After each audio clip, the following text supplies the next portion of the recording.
Welcome to the Raising Mothers podcast. I'm your host, Ashley Kahn. I'm a wife, a mama to two, and a certified conscious parent coach practitioner.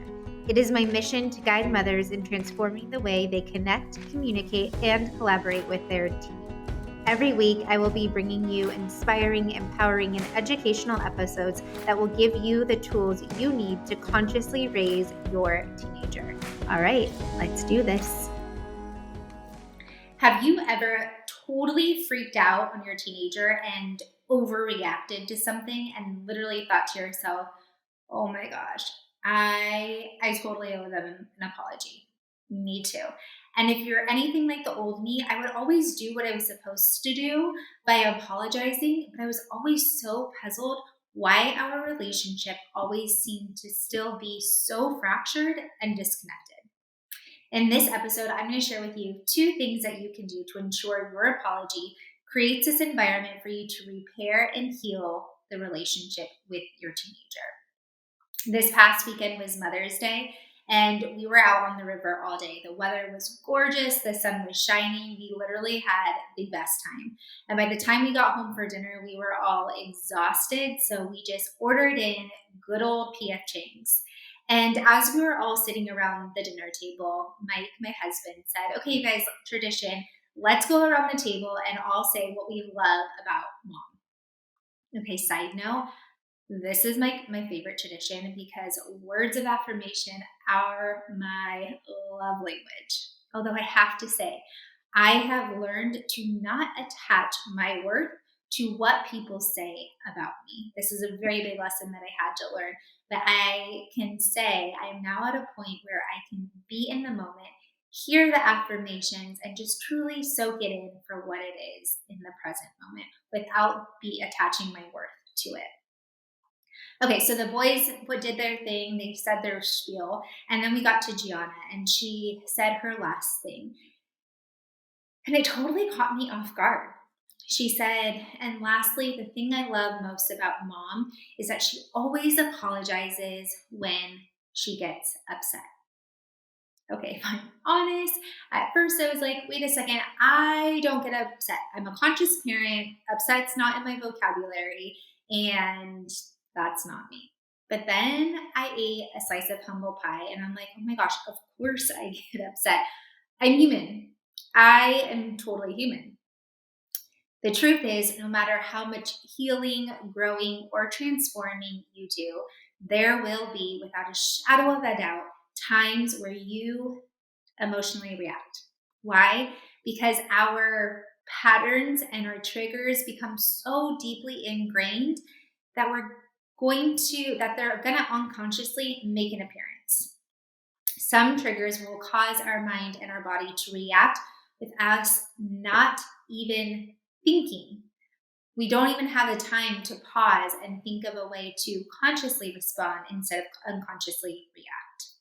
Think of it like this. You probably drive your kids to school on the same route every single day.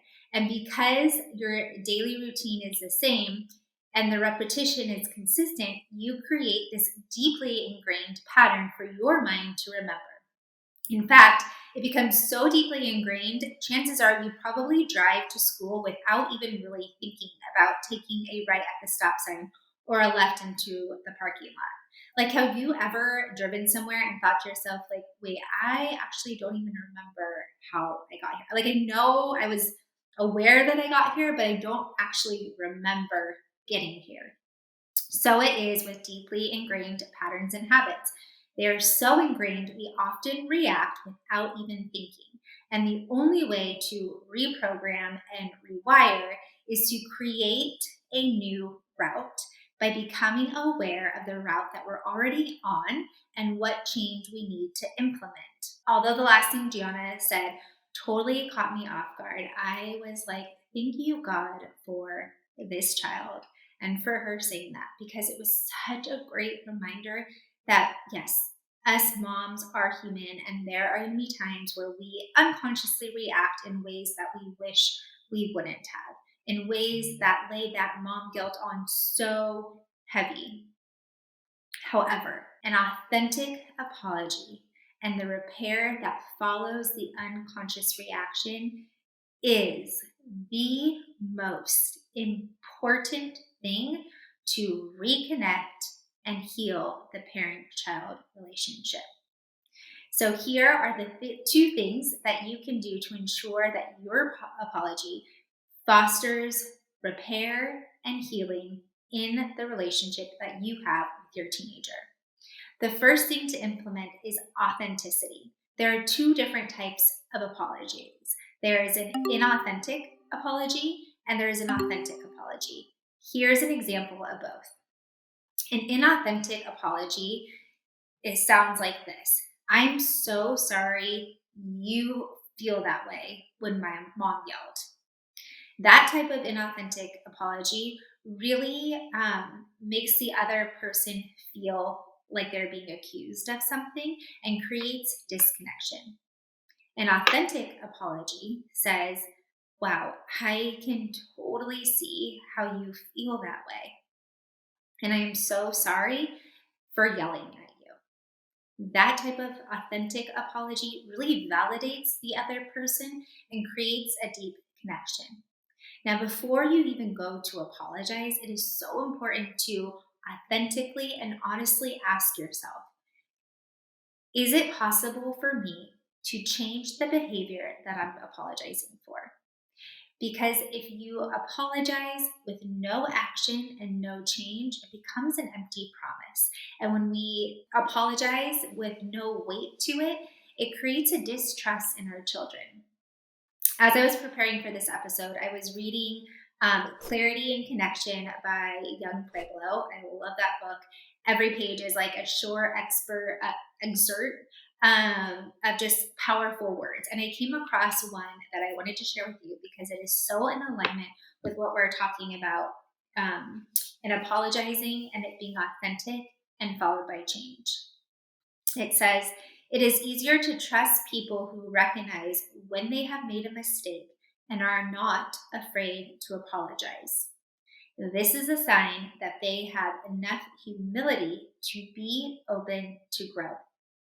A fresh start begins with forgiveness, and trust is greatly deepened when changed behavior becomes consistent. Now, there's a few things I want to point out in this. The first is recognize when they've made a mistake.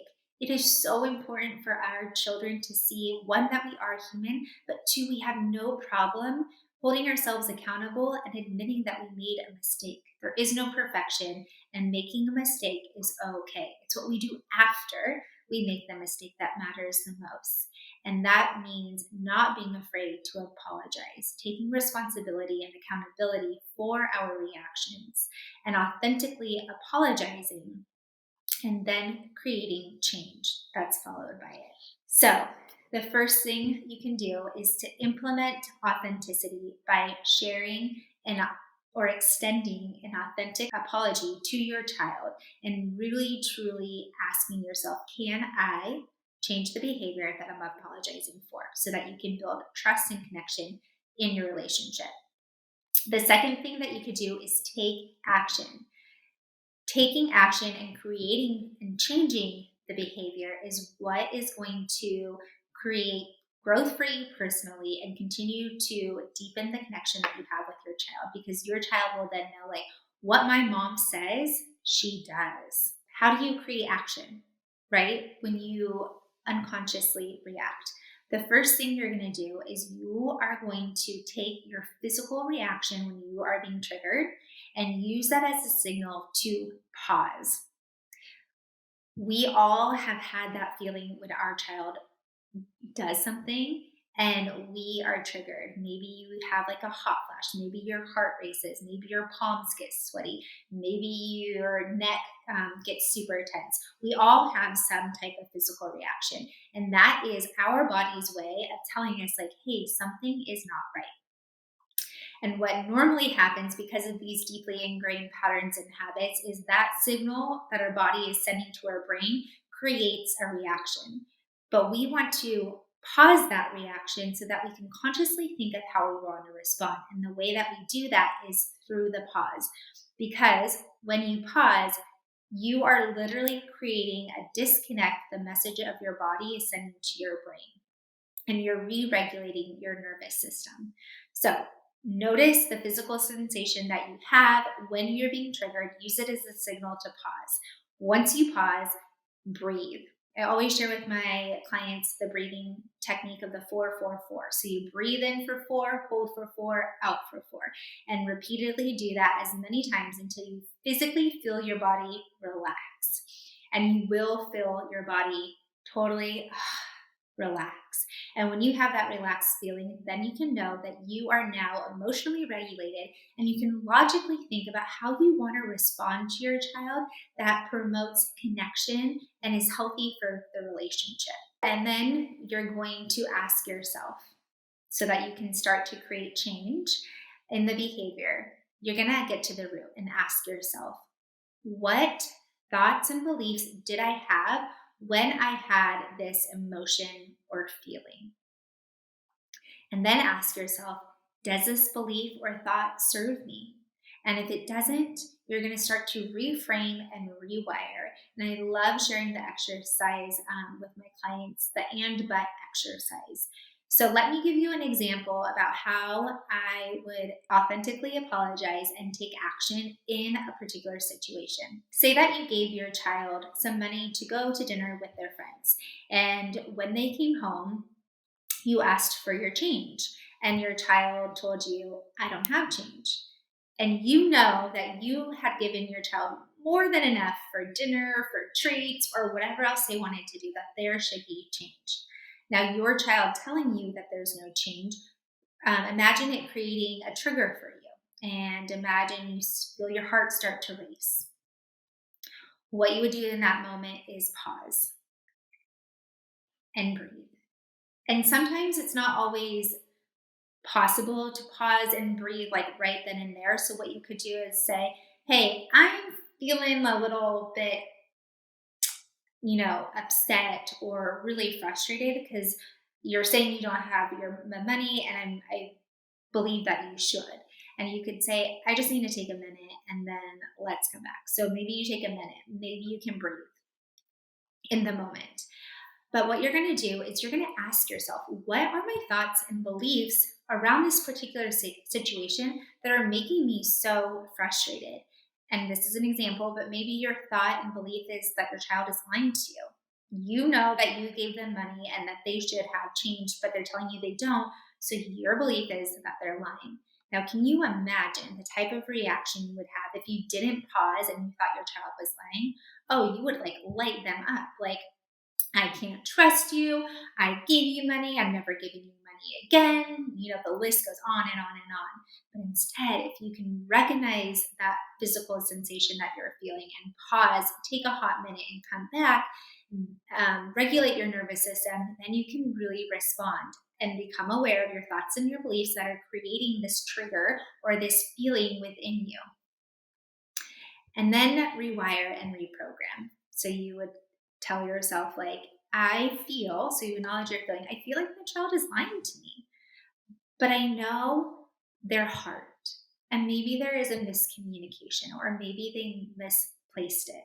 And we're going to figure this out. And I'm going to ask them questions and be curious. So then you could, ask your child, I hear what you're saying. I hear you don't have it.